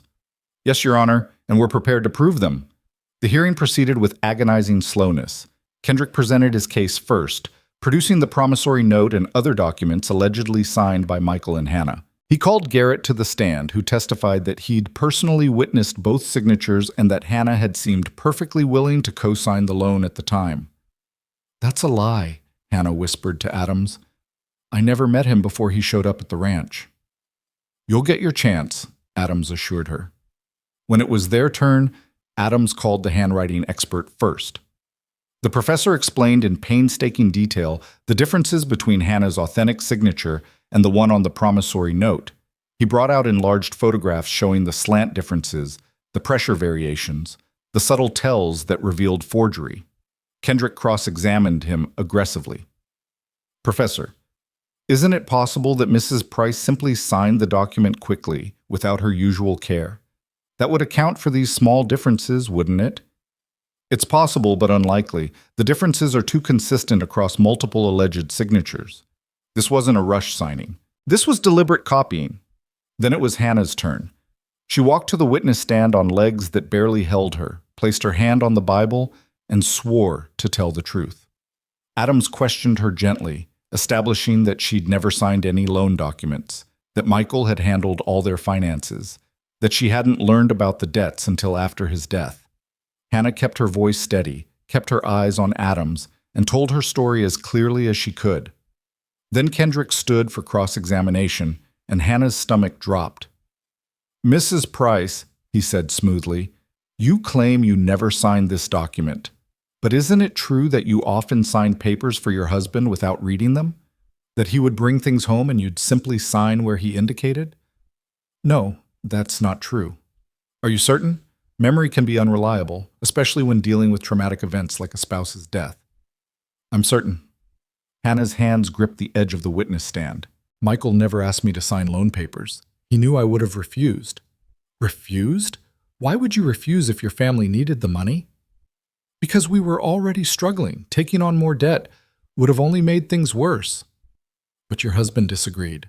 And as the head of the household, he had the right to make financial decisions. He had the right to make decisions. He didn't have the right to forge my signature and put my children at risk. Kendrick smiled slightly. Your children, yes. Tell me, Mrs. Price, how exactly did you end up at Caleb Hart's ranch? A widow, alone with 2 children, moving in with a single man. Some might find that arrangement questionable. Hannah's face flushed hot. Mr. Hart saved our lives. We would have died without his help. I'm sure. But isn't it convenient that now he's so invested in defending you? One might wonder if there's a personal motivation beyond simple charity. Objection, Adams stood quickly. Relevance, Your Honor? I'm establishing the witness's credibility, Kendrick said. Her living situation raises questions about her character and truthfulness. Judge Morrison frowned. I'll allow it, but tread carefully, Mr. Kendrick. Mrs. Price, Kendrick continued, have you entered into a romantic relationship with Mr. Hart? No. The word came out too loud, too defensive. Hannah forced herself to speak more calmly. He's given us shelter, that's all. Really? A single man and a widow under the same roof for weeks, and there's been nothing improper? Nothing. Kendrick let the silence stretch, let the implications hang in the air. Then he nodded. No further questions. Hannah returned to her seat, feeling like she'd been filleted. Caleb's jaw was so tight she thought it might crack, but he kept silent. Judge Morrison called a brief recess to review the evidence. Hannah waited in agony, watching the clock tick by minutes that felt like hours. Finally, the bailiff called them back. Morrison looked out over the courtroom, his expression grave. I've reviewed the testimony and evidence presented here today. This is a difficult case, complicated by the death of the primary borrower and questions about the authenticity of the cosigner's involvement. Hannah held her breath. After careful consideration, I find the expert testimony regarding the signature to be compelling. The differences identified by Professor Whitmore are significant and consistent with forgery rather than natural variation. He looked directly at Kendrick. Furthermore, I note that the plaintiff has not provided any witnesses who actually saw Mrs. Price sign this document beyond Mr. Reed, whose testimony I find less than credible given his financial interest in the outcome. Garrett's face darkened, but he kept silent. Therefore, Morrison continued, I rule that Mrs. Price is not liable for the debt allegedly incurred by her late husband. The promissory note bearing her signature is invalid, and any attempts to collect from her or her minor children are hereby enjoined. He banged his gavel. Case dismissed. For a moment, Hannah couldn't process the words. Then Adams was gripping her hand, smiling, saying something about justice prevailing. Caleb's arm was around her shoulders, steady and strong. And she understood. She'd won. They'd won. Her children were safe. Hannah walked out of that courthouse into the afternoon sun, feeling like she could breathe for the first time in months. The weight that had been crushing her chest, making every breath an effort, simply lifted. She stood on the courthouse steps with Caleb beside her and Adams shaking her hand, and she felt tears streaming down her face, tears of relief so profound it was almost painful. Thank you, she managed to say to Adams, her voice breaking. Thank you so much. Justice was served today, Adams said, but his expression remained serious. However, Mrs. Price, I need to warn you. Just because the judge ruled in your favor doesn't mean this is completely over. Garrett and his employer may try other approaches. Be vigilant. The words tempered her joy slightly, but Hannah nodded. I will. We will. As they walked toward the wagon, Kendrick emerged from the courthouse with Garrett behind him. The lawyer's face was impassive, professional, but Garrett looked murderous. He started toward them, and Caleb stepped between him and Hannah immediately. You think you've won? Garrett said, his voice low and venomous. You think a piece of paper from some backwater judge changes anything? I think it changes everything, Caleb replied calmly. The law says she doesn't owe you. That makes this conversation over. The law? Garrett spat the word like a curse. I don't need the law to collect what's owed. One way or another, Hart, you're going to pay for this, both of you. Sheriff Donnelly appeared at the top of the courthouse steps. He must have been inside for the hearing. Reed, I suggest you move along before I find a reason to arrest you. Garrett looked at the sheriff, then at Caleb, then at Hannah. His eyes held a promise of violence that made her shiver despite the warm afternoon, but he turned and walked away, Kendrick following behind him looking distinctly uncomfortable. That man's going to be trouble, Donnelly said, coming down the steps. I'd keep those soldiers you hired around for a while longer.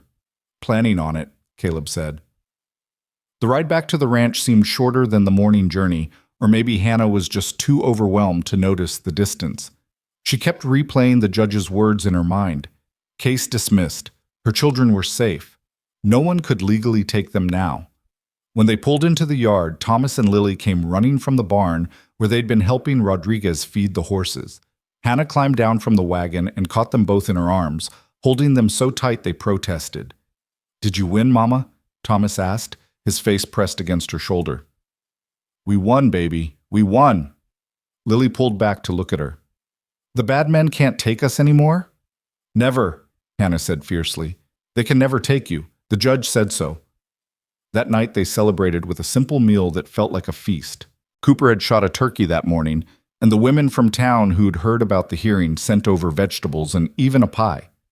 They ate in the barn since the house was still partially damaged, sitting on hay bales and makeshift benches, and Hannah couldn't remember a meal tasting better. After the children were asleep, Hannah found Caleb outside, leaning against the corral fence and watching the stars. She approached quietly and stood beside him. Thank you, she said. for everything, for saving us, for standing with us, for not giving up when I wanted to." "You never wanted to give up," Caleb said. "You're the strongest person I know."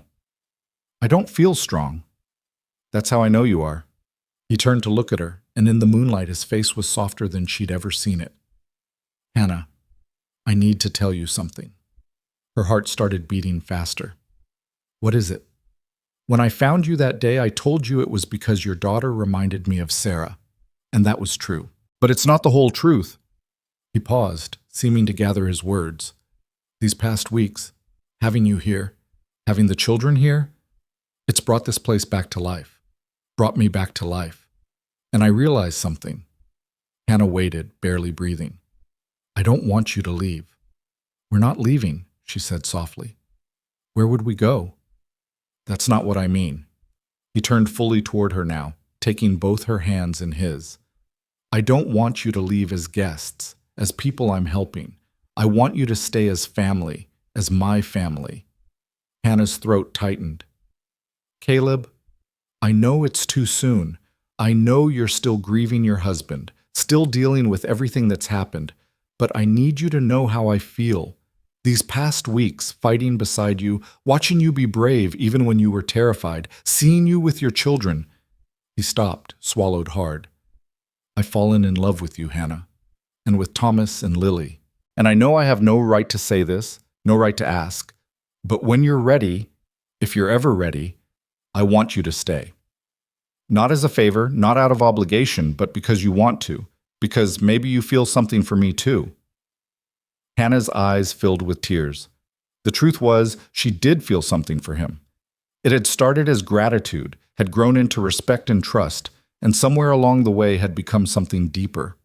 Something that made her heart race when he walked into a room, that made her feel safe in a way she'd never felt with Michael, that made her imagine a future she'd thought was lost forever. "I do feel something," she whispered. "But Caleb, I'm afraid. Michael hurt me in ways I'm still discovering. He lied to me, put my children at risk, left us with nothing. How do I trust that again?" "You don't have to trust it. Not yet. Just stay. Give us time. Let me show you that not all men are like him, that some promises are worth keeping." His grip on her hands tightened. "I'm not asking for an answer tonight. I'm just asking you not to run, not to disappear the moment you're legally free to go." Hannah looked at this man who'd saved her life, who'd risked everything for children that weren't his, who'd stood between her and disaster without asking for anything in return. And she knew her answer. "I won't run," she said. "We'll stay, and we'll see what happens." The smile that broke across Caleb's face was like sunrise. He pulled her into his arms, and Hannah let herself be held, let herself feel safe and wanted, and maybe, just maybe, loved. But their peace didn't last. 2 nights later, Hannah woke to the sound of gunfire. She bolted upright, her heart hammering, and heard Caleb shouting from outside the barn. More shots rang out, and she heard horses screaming, men yelling. She grabbed Thomas and Lily, pulling them down behind the hay bales. "Stay here," she commanded. "Don't move, don't make a sound." Mama, what's happening?" Thomas's voice was thin with fear. "I don't know, baby. Just stay down." She crawled to the barn door and peered out. In the moonlight, she could see figures moving near the house. At least 4 of them, maybe more. They'd set fire to something. She could see flames starting to catch. Another attack, another attempt to drive them out, or worse. Cooper, Hayes, and Rodriguez were spread out in defensive positions, firing at the intruders. Caleb was near the corral with his rifle, and as Hannah watched, he took aim and fired. One of the shadowy figures fell. Then she saw Garrett. He was on horseback, hanging back from the main fight, directing his men. And he was looking straight at the barn, looking at where he knew the children were. Horror flooded through Hannah. He'd lost in court, lost his legal claim, so now he was going to take the children by force. The fire, the attack, it was all a diversion to get to Thomas and Lily. Garrett spurred his horse toward the barn. Hannah didn't think. She grabbed the pitchfork leaning against the wall and stepped out into the open. "You stay away from them!" she screamed. Garrett saw her and smiled, that terrible smile she'd learned to hate. He pulled his gun. The shot that rang out didn't come from his weapon. It came from Caleb's rifle, and it hit Garrett's horse. The animal went down screaming, throwing Garrett to the ground.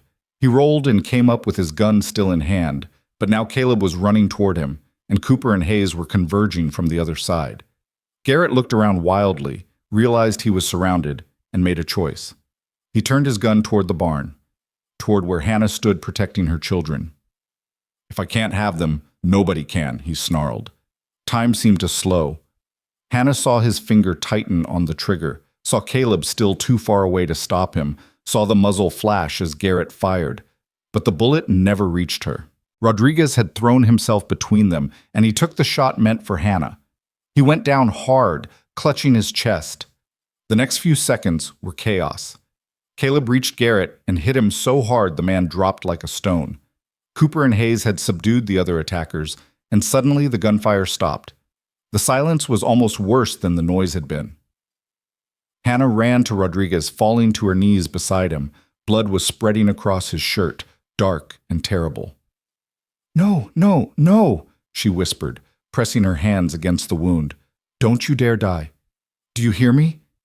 Don't you dare." Rodriguez smiled weakly. "Had to, ma'am. Couldn't let him hurt you. Couldn't let him hurt those kids." "Caleb," Hannah screamed. "Caleb, help me!" Caleb was there in seconds, along with Cooper and Hayes. They carried Rodriguez into the barn, laid him on a pile of blankets.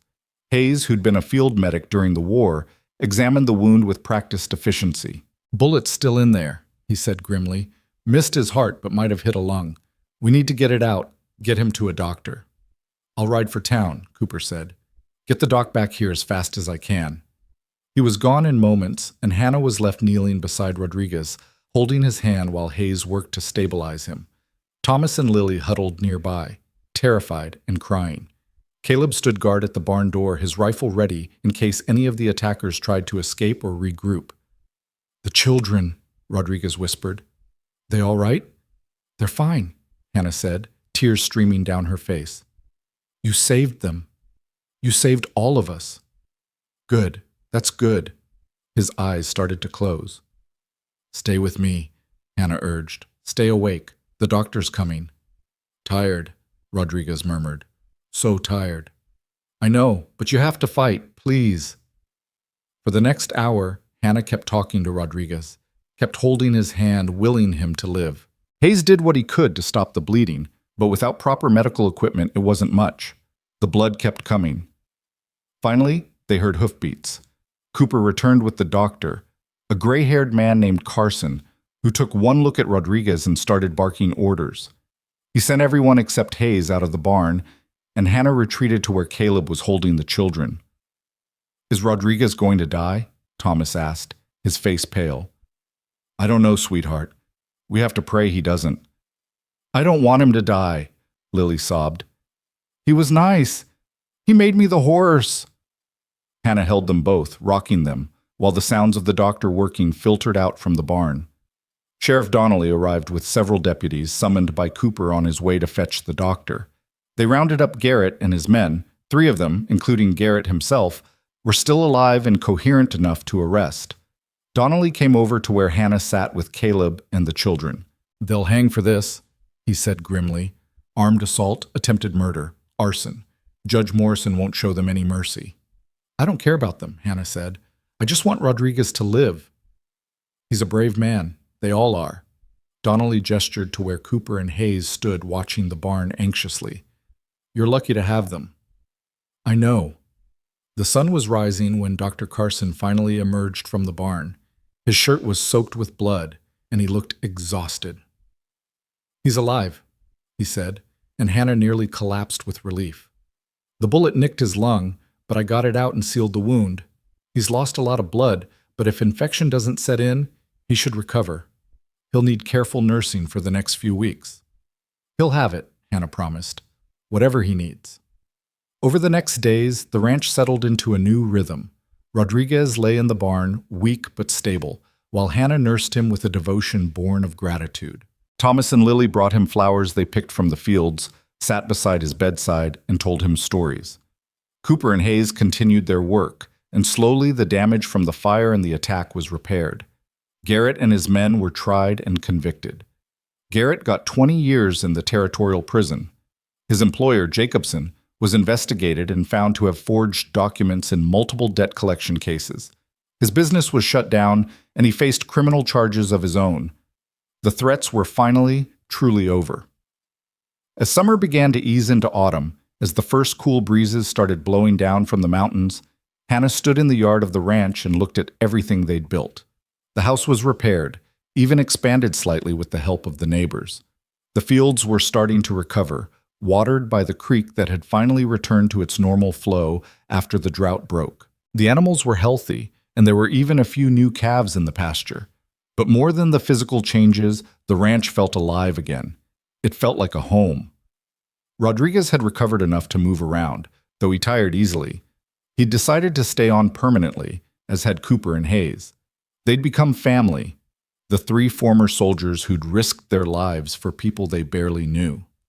One evening, as the sun set in a blaze of orange and gold, Caleb found Hannah sitting on the porch steps watching Thomas and Lily play. He sat down beside her, close enough that their shoulders touched. "Penny for your thoughts," he said. Hannah smiled. "I was just thinking about how much has changed, how far we've come from that day when you found us dying in the dust." "We've come a long way," he agreed. "Caleb, can I ask you something?" "Always." "When you asked me to stay back after the trial, did you mean it? Really mean it?" He turned to look at her, his blue eyes serious. "Every word." "Why?" Hannah took a breath, gathering her courage. "Because I have an answer now, if you're still asking." "I'm asking," he said quietly. "Always will be." "Then yes." She met his eyes, saw the hope flaring there. "Yes, I want to stay. Not as a guest or someone you're helping. I want to stay as your wife if you'll have me. I want us to be a family, a real family." For a moment, Caleb just stared at her.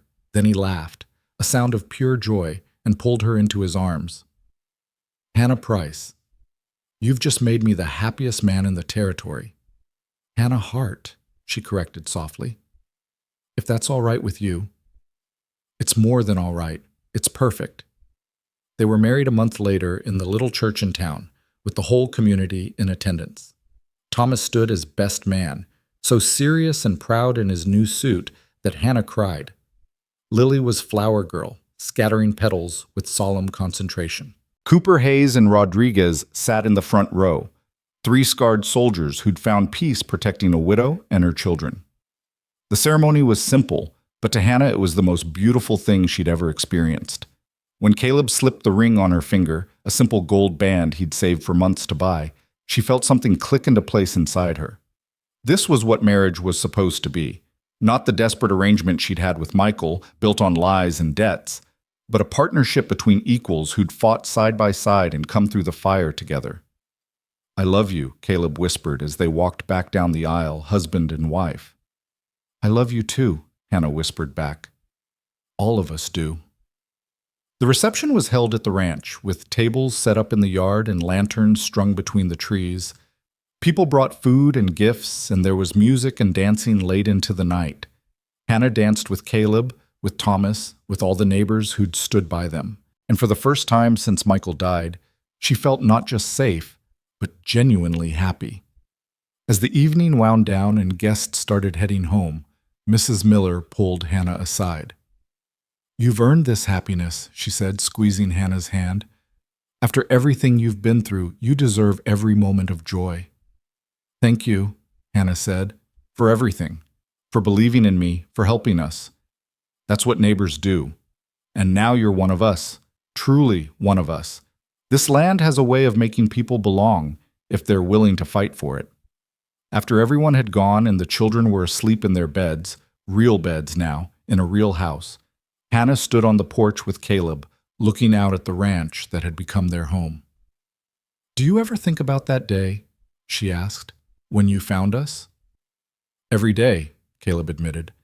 "I think about what might have happened if I'd ridden past, if I'd been too busy or too wrapped up in my own problems to stop." "I think about it too. We would have died. But you didn't. You lived. And somehow, out of all that suffering, we found this." He gestured at the ranch, at the life they'd built. Found each other.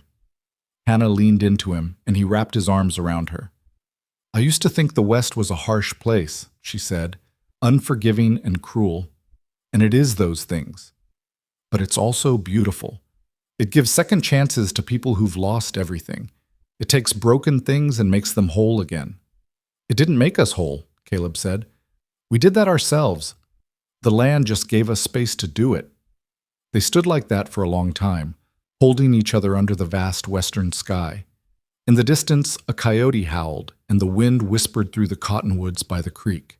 Inside, their children slept safe and sound. Tomorrow there would be work to do. There was always work to do. But tonight, there was peace. Hannah thought about the journey that had brought her here. The death of her husband, the discovery of his debts, the desperate flight west with her children, the collapse behind the abandoned store where she'd thought they would die, the stranger on horseback who'd become her savior, her defender, her partner, and finally her husband. It hadn't been a miracle.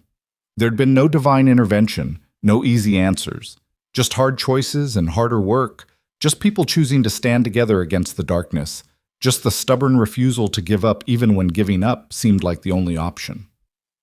But maybe that was the real miracle. Not the grand gestures or impossible rescues, but the small daily choices to keep going, to keep fighting, to keep believing that tomorrow could be better than today. Caleb, she said softly.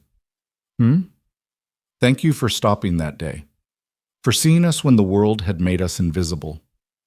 He kissed the top of her head. Thank you for staying, for giving me a reason to fight for something again. Inside, they heard Thomas cry out in his sleep. Hannah started to go to him, but Caleb touched her arm. I'll go, he said. He's my son now, too. Hannah watched him walk inside, this man who'd taken on not just her but her children, her problems, her past. And she felt her heart swell with a love so fierce it took her breath away. This was her family now. This ranch, these people, this life they were building together in the middle of nowhere, under the endless western sky. It wasn't the life she'd planned. It wasn't the life she'd dreamed of as a young woman back east. It was better. Because it was real. Because it was earned. Because it was built on honesty and courage, and the kind of love that didn't promise perfection but promised presence, promised partnership, promised that whatever came next, they'd face it together.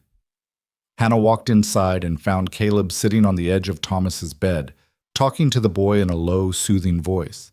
Lily had woken too and climbed into her brother's bed, and Caleb had an arm around each of them. It was just a dream, he was saying. You're safe. Your mama's safe. We're all safe now. Promise? Thomas asked. I promise. And I keep my promises. Thomas nodded and lay back down, Lily cuddling against his side. Caleb pulled the blanket up over them both and kissed each of their foreheads. Then he stood and saw Hannah watching from the doorway. They're good kids, he said quietly. They are. And they're lucky to have you. I'm the lucky one. They walked together to their own room, the one they'd built onto the house just last month. It wasn't fancy, nothing on the ranch was fancy, but it was theirs, their space, their beginning. As they lay in bed that night, Hannah's head on Caleb's chest and his arms around her, she thought about all the definitions of family she'd learned. Family was the people you were born to. Family was the people you married into. Family was the people who stood by you when everything fell apart. But maybe the truest definition was simpler than that. Family was the people you chose to fight for, the people whose lives became intertwined with yours, not through blood or law, but through shared struggle and shared hope. The people who saw you at your worst and stayed anyway. The people who helped you become better than you ever thought you could be. I love you, she whispered into the darkness. I love you too, Caleb whispered back. Now and always. Outside, the wind blew across the empty plains. The creek burbled over smooth stones. The horses shifted in their stalls, and somewhere a nightbird called.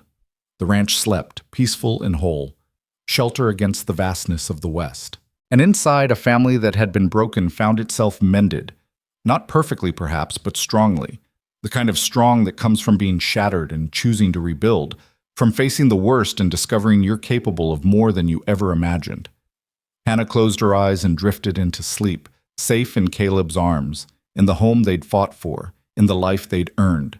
She had no food for Christmas dinner that terrible day when she'd collapsed with her children in the dust. But in the end, she'd found something far more valuable than a single meal. She'd found a feast of second chances, of new beginnings, of love that endured through fire and fear and came out stronger on the other side. She'd found a family. And in the unforgiving but beautiful West, that was the greatest gift of all.